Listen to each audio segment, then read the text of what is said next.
Hi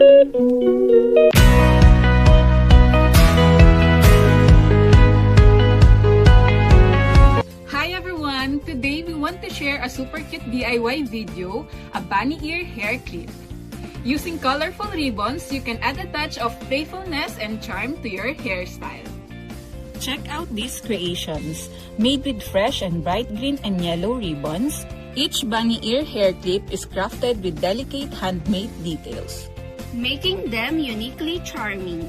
Whether for everyday wear or special occasions, these clips will instantly make you the center of attention.